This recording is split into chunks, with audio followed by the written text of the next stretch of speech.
أعوذ بالله من الشيطان الرجيم. بسم الله الرحمن الرحيم. الحمد لله نحمده ونستعينه ونستغفره ونعوذ بالله من شرور أنفسنا وسيئات أعمالنا. من يهده الله فلا مضل له ومن يضلل فلا هادي له. ثم الصلاة والسلام على رسول الله خير خلق الله البشير النذير والسراج المنير الطهر الطاهر العلم الزاهر المنصور المؤيد المصطفى الأمجد حبيب إله العالمين أبي القاسم محمد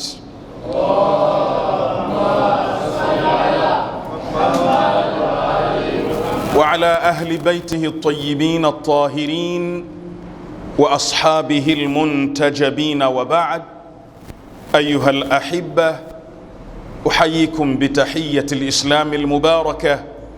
السلام عليكم ورحمة الله وبركاته. يقول المولى سبحانه وتعالى في كتابه المجيد بعد أعوذ بالله من الشيطان الرجيم: إنما يفتري الكذب الذين لا يؤمنون بآيات الله وأولئك هم الكاذبون. صدق الله العلي العظيم. سورة النحل الآية 105. Kabla ya khutba yetu ya Ijumaa ya leo ya mwezi 19 wa Rajab, naomba kwanza kuendelea kuwapeni hongera kwanza kwa kuendelea kuwemo ndani ya mwezi wa Rajab, mwezi mtakatifu, mwezi wa kufunga, mwezi wa ibada. Niwape hongera wale wote waliotambua uzito wa mwezi wa Rajab na wakafanya iltizam na funga na swala za Rajab na dua zinazosomwa ndani ya mwezi wa Rajab. Lakini na hongera zaidi kwa wale ambao salatul layl na tahajjud katika mwezi wa Rajab kwao ni lazima, kwa sababu ya kujifunza ukiingia mwezi mtukufu wa Ramadhan wasije wakaiacha salatul layl, wasije wakaiacha ibada ya tahajjud. Lakini hongera ya pili ni hongera ya mazazi ya ndugu yake Mtume Muhammad, ya khalifa baada ya Mtume Muhammad, ya wasii wa Mtume Muhammad ambaye ni amiri almu'minin wa qaid alghurr almuhajjalin imam almashariq walmagharib asadillah alghalib sayyidina Ali ibn Abi Talib salawatullahi wa salamuhu alayhi.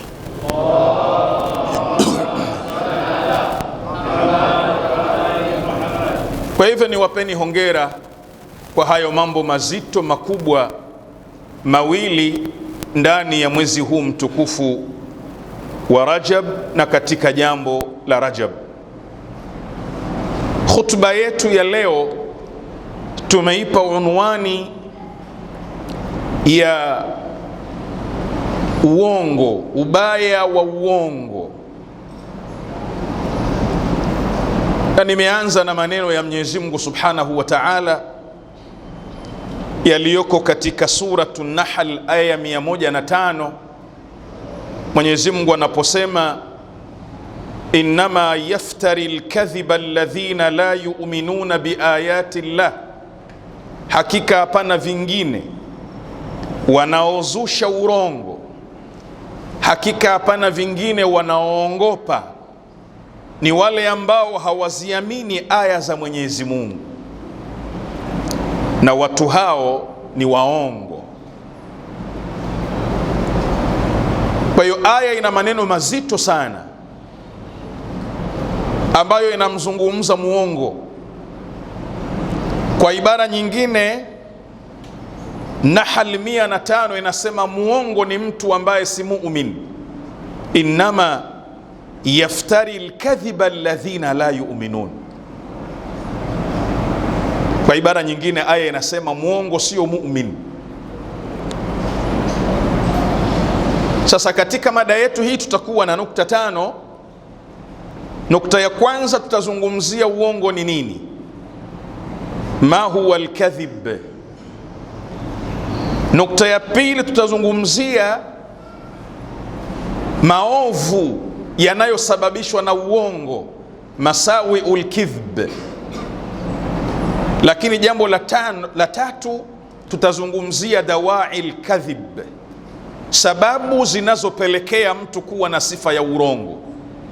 Lakini jambo la 4 ni anwaul kadhib, aina za urongo. Na la mwisho ni ilajul kidhb, dawa ya urongo ni nini. Mtu ambaye amepata changamoto ya kuwa na sifa ya urongo anaweza kuitatua vipi na kuwa mkweli? Uongo ni nini? Tukianza na sifa ya kwanza, urongo ni mukhalafatul qawli lilwaqi'. Mukhalafatul qawli lilwaqi', huo ndio urongo. Urongo ni kwenda kinyume maneno yako na uhalisia wa jambo, kinyume na uhalisia. Unatupa habari ambayo haija kuwepo. Fulani amekuja wakati hajakuja. Lakini kwa upana zaidi, urongo haubaki tu kwenye mazungumzo. Mukhalafatul qawli lilwaqi', urongo haubaki tu kwenye mazungumzo, bali urongo unapanda mpaka kwenye vitendo. Wakati mwingine vitendo vinaakisi hali isiyokuwa halisi. Vitendo vinapoakisi hali ambayo sio halisi, huo ni uongo. Na ndiyo maana katika sura inayowazungumza wanafiki, sura inayowazungumza wanafiki, utaona kwamba inawaelezea vitendo vyao. Unapowaona, ukiwaangalia wakiwa katika swala, walivyosimama, kaannahum khushubun musannada, ni kama vile ubao ulionyooshwa. Wanafiki wanapokuwa katika swala, lakini kiuhalisia wako katika swala. Huu ni uongo wa kivitendo. Na ndugu zangu, urongo iwe ni wa kivitendo au uwe ni wa maneno, ni min absha'il uyubi wal jaraim, ni jambo ovu, ni jambo baya. Hakuna kitu kibaya katika maisha kama vile kuishi na sifa ya urongo, kama vile kuwa ni mtu mwenye tabia ya kuzungumza urongo. Ni absha'ul jaraim, ni jarima, ni balaa kubwa, ni dhambi zito. Sasa na ukiunganisha na maneno ya Mungu haya, innama yaftari alkadhiba alladhina la yu'minun, wanaongea urongo hawana imani. Muumini wa kisawasawa hawi mrongo. Muumini wa kisawasawa hana vitendo vya kinyume na uhalisia. Na ndiyo maana unapata umuhimu ubaya wa urongo na umuhimu wa ukweli. Ndiyo maana ukapata sifa ya kwanza ya Mtume Muhammad sallallahu alayhi wa alihi wa sallam,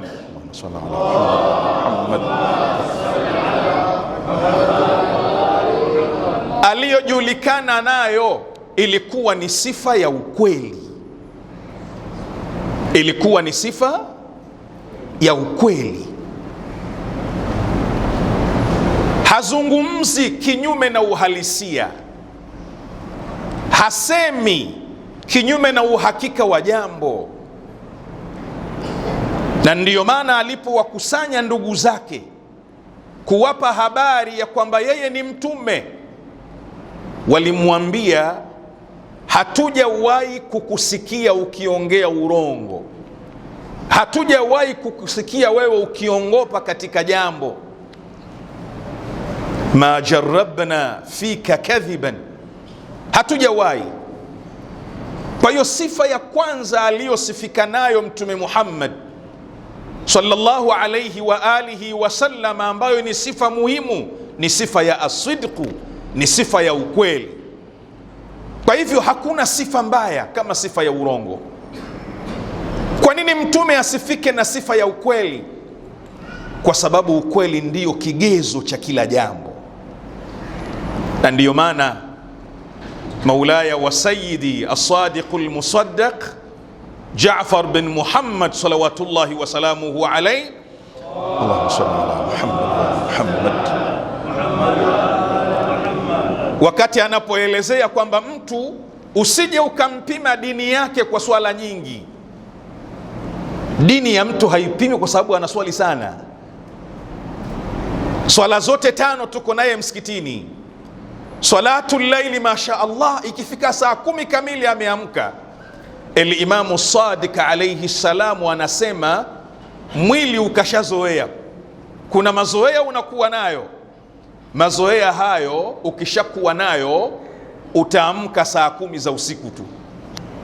Ukishazoea kuswali swala ya isha, huwezi kulala kama huja swali isha. Huwezi kula chakula cha mchana kama umezoea kuswali kula baada ya dhuhuri. Wala usiseme sijui kuna malaika wanakuamsha, mazoea, mwili ushazoea. Lakini anasema Imamu Sadiq, huyo anayeswali swalatul laili, huyo anayeswali swala 5, mjaribu kwenye ukweli na uaminifu. Hapo ndiyo kwenye dini. Haitaki salawatu hiyo.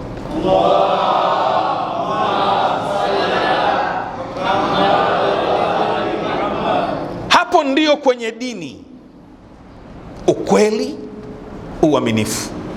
Na ukiangalia kwenye jambo la ukweli utapata hata kwenye kutekeleza hizi ibada. Na ndiyo maana innama yaftari alkadhib alladhina la yu'minun. Hata unapoangalia kwenye kutekeleza hizi ibada, kwani nini maana ya Uislamu? Uislamu maana yake si ni kwamba umemkubali Mwenyezi Mungu Subhanahu wa Ta'ala, na umekubali kwamba utamtii na kumfuata maelekezo yake. Ashhadu anna Muhammadan Rasulullah. Nini maana yake?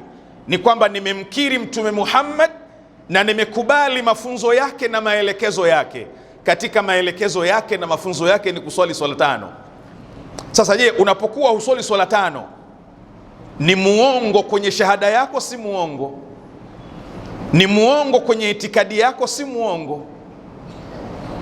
Unapokuwa umejifungia chumbani na simu yako, unasikiliza mziki, unaangalia yale ambayo Mwenyezi Mungu hayaruhusu kuyaangalia, ni kweli shahada yako iko sawasawa? Inaonekana shahada yako ndani yake haina ukweli. Innama yaftari alkadhib alladhina la yu'minun. Ni aya nzito kwenye jambo la urongo. Huu ndio urongo.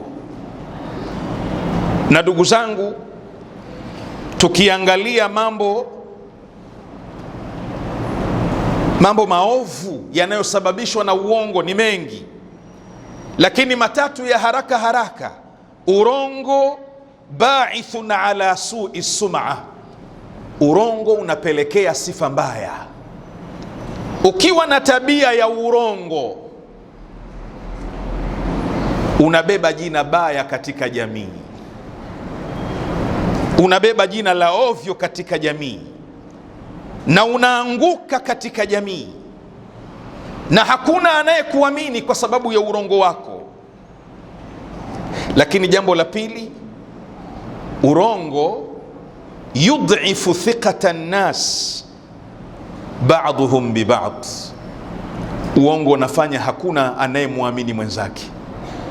Uaminifu unapungua, uaminifu unaondoka kwa watu wenye sifa za urongo.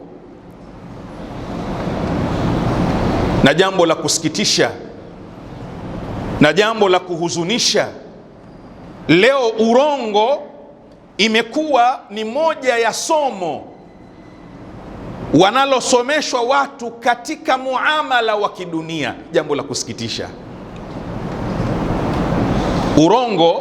urongo maal asafi shadid imekuwa leo ni moja ya somo linalosomeshwa kwenye vyuo vyetu vya kidunia katika namna ya kueneza fikra fulani au namna ya kutaamaliana kati ya mataifa tofauti na watu tofauti.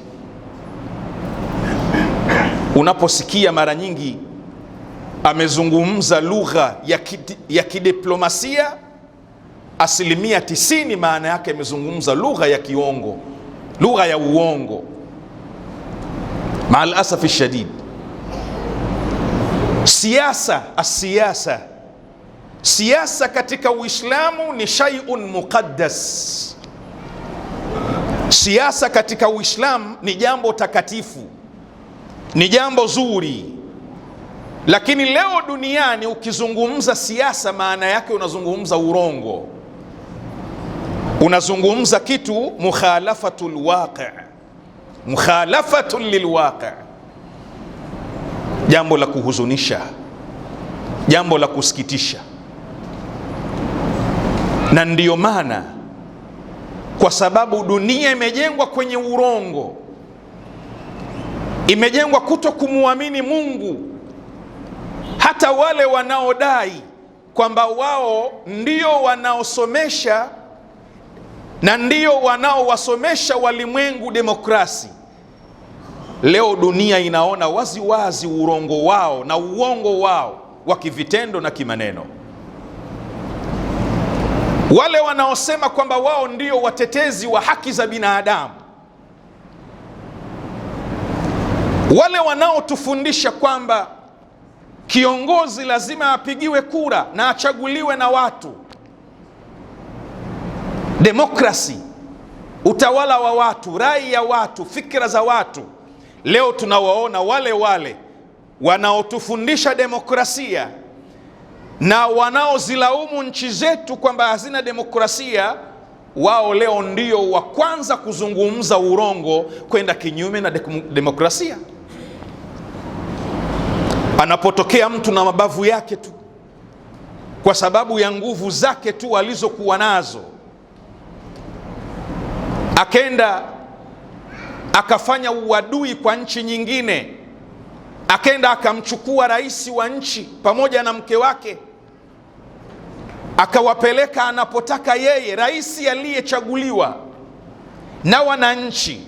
Hiyo demokrasia mnayotufunza. Na sio hivyo tu, leo nchi za kinyonge na za ulimwengu wa tatu zinaishi hazina amani, kwa sababu yaliyotokea Venezuela yanaweza kutokea popote, yanaweza kutokea Brazili, yanaweza kutokea Argentina, yanaweza kutokea mahala popote duniani. Misingi ya uongo na ubaya wa uongo, innama yaftari alkadhiba alladhina la yu'minuna biayati llah. Na jambo la kusikitisha zaidi, hao wanaotufunza umarufuku wa kutoingilia siasa za watu na mambo ya watu, ndio wao wanaoingilia mambo ya watu na siasa za watu. Na la kuhuzunisha zaidi ni kufikia mahala wakanyamaza watu kulaani vitendo kama hivyo, zikanyamaza nchi kulaani vitendo kama hivyo, ambapo dhulma kama hizo zisipolaaniwa na kuzungumzwa lazima ziendelee. Mara tunawaondoa marais ambao hatuwataki, mara tunatishia kubokora na kunyang'anya nchi za watu, jambo hatari na la kutisha, uongo wa kimataifa. Kwa hivyo ndugu zangu, katika mambo maovu ya uongo au ya urongo ni dhu'fu thiqati nnas. Sasa leo hawa wanaotufunza demokrasia na uchaguzi, leo tutawaamini? Yani leo tutaiamini kwamba demokrasia ndiyo solution ya kuwatoa wa Afrika kwenye umaskini waliokuwa nao? Mwalimu wa demokrasia ni muongo, mwalimu wa demokrasia ni mwizi, mwalimu wa demokrasia ni tapeli. Sisi wa Afrika, je, tutakuwa na thika? Tutaamini tena mwalimu huyo na mfumo huo aliyokuwa nao kwamba ndio utaweza kutatua changamoto tulizokuwa nazo? Thiqatun nas, urongo moja katika sifa zake mbaya. Lakini jingine, urongo ba'ithun ala tadyi'i alwaqt waljuhdi thamin. Uongo unapelekea kupoteza muda, kupoteza wakati na juhudi kubwa kuipoteza kwa sababu ya kujikita kwenye urongo. Watu waliojikita kwenye ukweli wala hawapati tabu, waliojikita kwenye ukweli hawasumbuki, lakini waliojikita kwenye uongo wanasumbuka. Lazima wafanye advertisement, wafanye matangazo ya kupindukia, waende kinyume. Kwa nini? Kwa sababu ya urongo. Kwa hivyo ndugu zangu wapendwa, hakuna sifa mbaya, hakuna sifa ya kutisha, hakuna sifa ya ovyo ovyo kama sifa ya urongo. Sayyiduna Muhammad sallallahu alayhi wa alihi wa sallam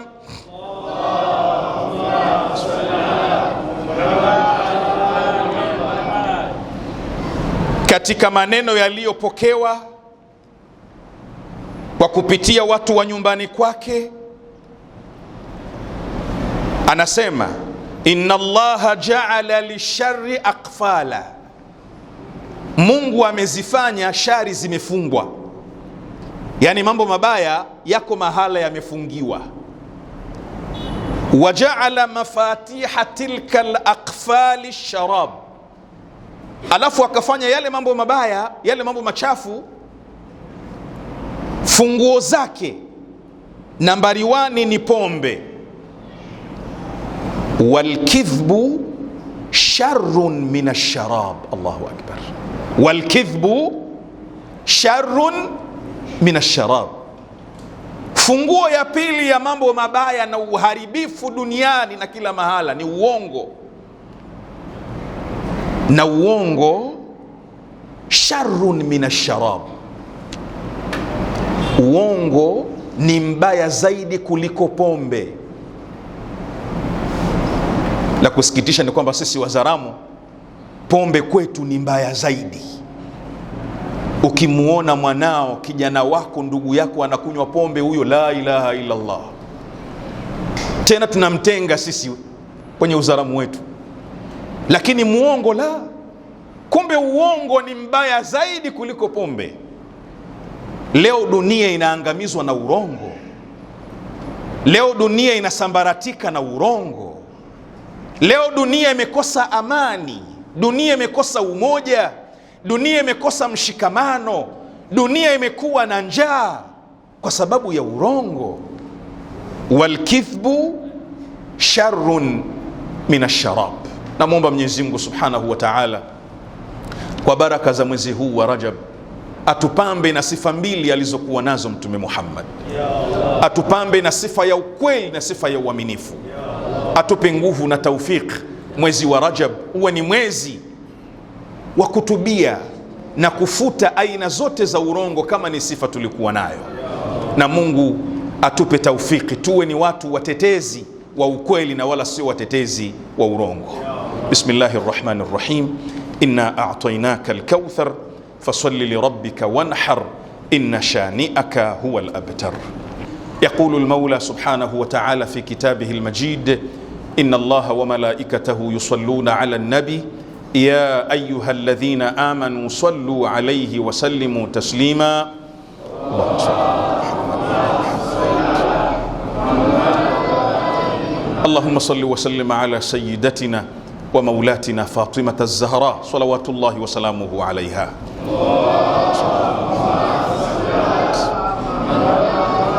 وصل على أمير المؤمنين وقائد الغر المحجلين إمام المشارق والمغارب أسد الله الغالب سيدنا علي بن أبي طالب صلوات الله وسلامه عليه.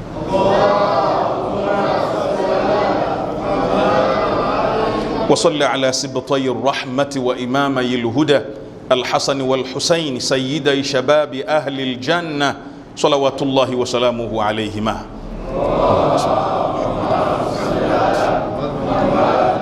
وصل على التسعة المعصومين من ذرية الحسين زين العابدين علي والباقر محمد والصادق جعفر والكاظم موسى والرضا علي والجواد محمد والهادي علي والحسن النقي الزكي العسكري ومحمد بن الحسن صلوات الله وسلامه عليهم. اللهم كل وليك الحجة بن الحسن صلواتك عليه وعلى آبائه في هذه الساعة وفي كل ساعة وليا وحافظا وقائدا وناصرا ودليلا وعينا حتى تسكنه أرضك طوعا وتمتعه فيها طويلا برحمتك يا أرحم الراحمين. مع الصلوات. قد قامت الصلاة قد قامت الصلاة. الله أكبر الله أكبر. لا إله إلا الله.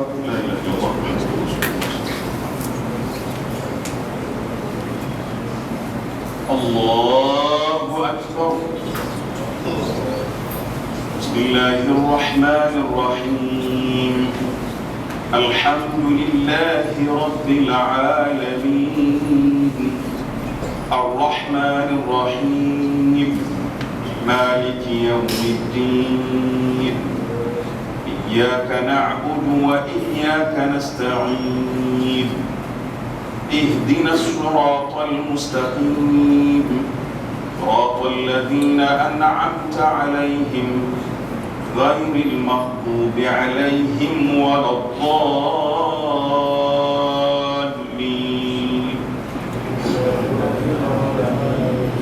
بسم الله الرحمن الرحيم.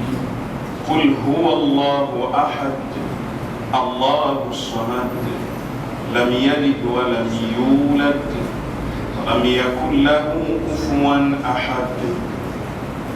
الله أكبر. اللهم صل على محمد وآل محمد.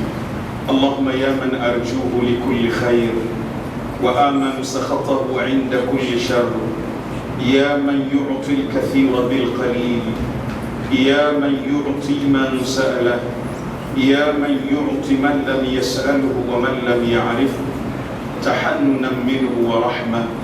أعطني بمسألتي إياك جميع خير الدنيا وجميع خير الآخرة، واصرف عني بمسألتي إياك جميع شر الدنيا وشر الآخرة، فإنه غير منقوص ما أعطيت، وزدني من فضلك يا كريم برحمتك يا أرحم الراحمين. اللهم صل على محمد وآل محمد. الله أكبر. سبحان ربي العظيم وبحمده سمع الله لمن حمده. الله أكبر. سبحان ربي الأعلى وبحمده. الله أكبر. أستغفر الله ربي وأتوب إليه. الله أكبر. سبحان ربي الأعلى وبحمده. الله أكبر. اللهم بحمدك وقوتك أقوم وأقعد. بسم الله الرحمن الرحيم. الحمد لله رب العالمين. الرحمن الرحيم. مالك يوم الدين. إياك نعبد وإياك نستعين. اهدنا الصراط المستقيم صراط الذين أنعمت عليهم غير المغضوب عليهم ولا الضالين.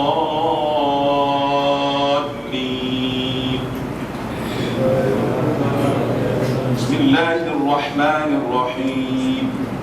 قل يا أيها الكافرون لا أعبد ما تعبدون ولا أنتم عابدون ما أعبد ولا أنا عابد ما عبدتم ولا أنتم عابدون ما أعبد لكم دينكم ولي دين. الله أكبر. سبحان ربي العظيم وبحمده.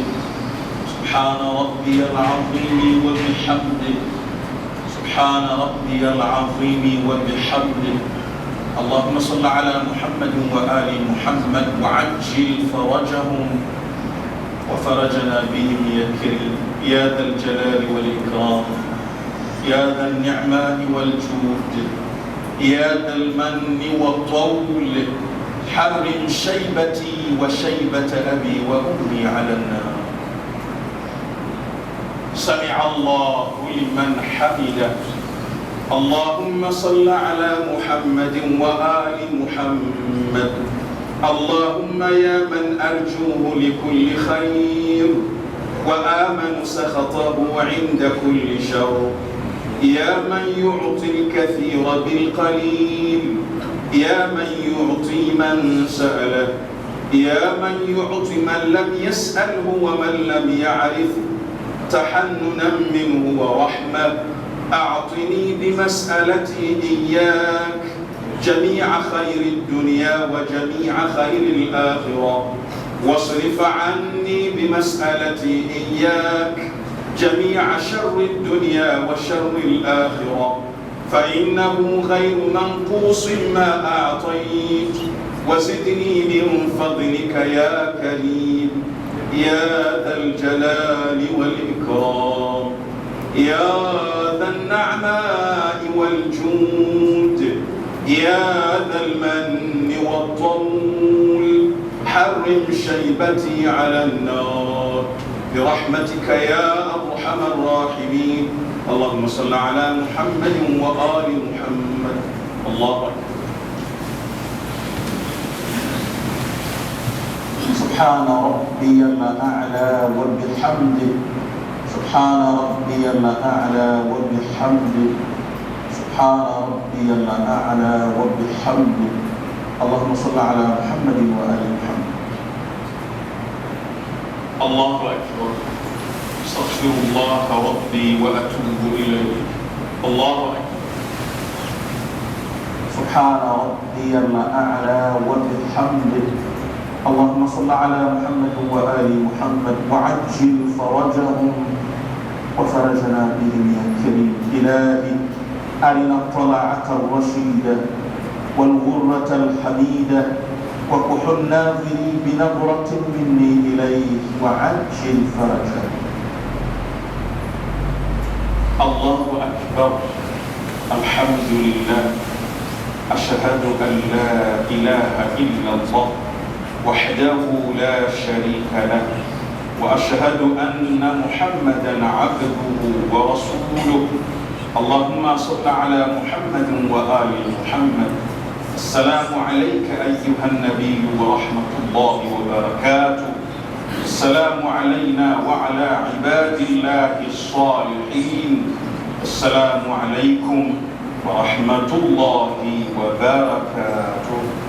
الله أكبر، الله أكبر، الله أكبر. اللهم صل على محمد وآل محمد.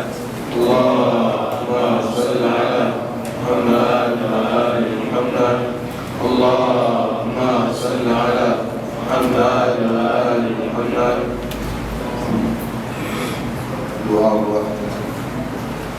اللهم صل على محمد وآل محمد.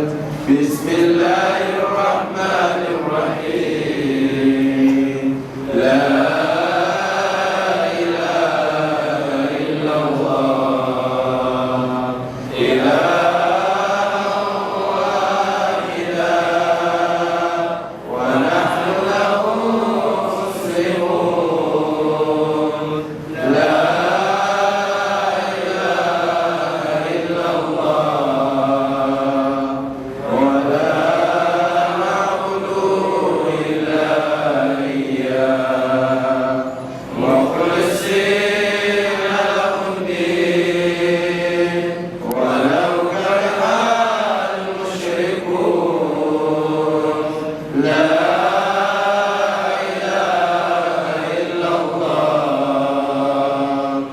ربنا